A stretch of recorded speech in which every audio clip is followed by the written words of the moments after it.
हमारी गम and gums health की series में हम अपना आज नेक्स्ट वीडियो लेके आए हैं, जिसमें हम बात करने वाले हैं ओपर्कुलम के बारे में। ओपर्कुलम एग्जैक्टली क्या होता है? एक छोटा सा मांस होता है जो कि हमारे यूजुअली हमारे सबसे आखिरी दांत, जो कि हमारा थर्ड मोलर या अकल जाड़ जिसको हम हिंदी में कहते हैं, उसके ऊपर पड़ा रहता है, उसे कवर करता हुआ।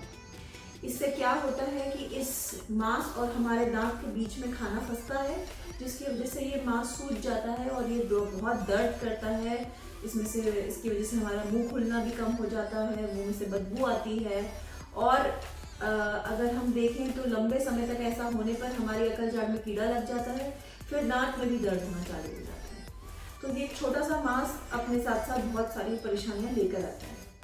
अगर आप पिक्चर में देख पा रहे हैं तो कुछ इस तरीके का दिखता है। अगर ये आपकी अकल जाड़ है तो इसके ऊपर इस तरीके से ये कवरिंग रहता है। अगर आपकी अकल जाड़ में कीड़ा लग चुका है और उसमें भी दर्द है, तब तो हमारा जो फाइनल सोल्यूशन होता है वो अकल जाड़ को निकालना होता है, यानी कि एक्सट्रैक्शन होता है। वेराज अगर आपकी अकल जाड़ ठीक है, उसमें कोई दिक्कत नहीं है, तो हम दांत को निकालने की जगह हम इस टिश्यू को, इस मांस के टुकड़े को वहां से हटाते हैं। इसी प्रोसीजर को हम कहते हैं ओपर्कुलेक्टमी, यानी कि ओपर्कुलम का रिमूवल। तो इस प्रोसीजर में बेसिकली हम क्या करते हैं कि हमें देख पा रहे हैं, अगर हमारा ओपर्कुलम कुछ इस तरीके का दिख रहा है, देखिए ये दांत सारे जा रहे हैं हमारे, ये अकल जाड़ के पीछे ये मांस पड़ा हुआ और ये फूल गया है। खाना फंसने की वजह से ये इतना फूल गया है कि ये पेशेंट को दर्द कर रहा था, दिक्कत कर रहा था। मेरे ही पेशेंट की फोटो है। तो हमने क्या किया, हमने इस ओपर्कुलम को या इस मांस को हमने रिमूव कर दिया।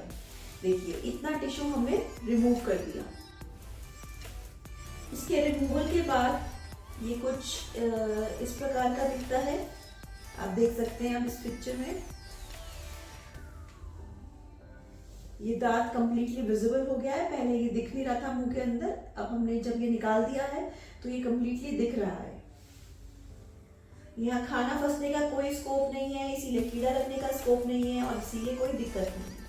हीलिंग के बाद ये टिश्यू बिल्कुल नॉर्मल हो जाता है और दांत कंप्लीटली मुंह के अंदर विजिबल दिखने लग जाता है, खाना फंसना बंद हो जाता है, कोई भी जो दिक्कतें से रिलेटेड होती है वो सब ठीक हो जाती है। तो इस प्रोसीजर को कराने के लिए कोई बहुत समय नहीं लगता और अब हम ये प्रोसीजर ब्लेड से यानी स्कैल्पेल से और लेजर से, दोनों से ही करते हैं। लेजर के केस में ये इसमें बिल्कुल खून नहीं बहता, ब्लडलेस प्रोसीजर होता है, पेन नहीं होता क्योंकि हम आपको इसको एनेस्थीसिया के अंडर में करते हैं और हीलिंग भी फास्टर रहती है। आपको अगर कोई ऐसी प्रॉब्लम है जिसमें आपको मुंह खोलने में दिक्कत हो रही है, पीछे मांस में खाना भरने की वजह से दर्द हो रहा है, तो आप आइए क्लिनिक पर, हमें कंसल्ट करिए, हम आपकी प्रॉब्लम का सोल्यूशन करेंगे। Thank you.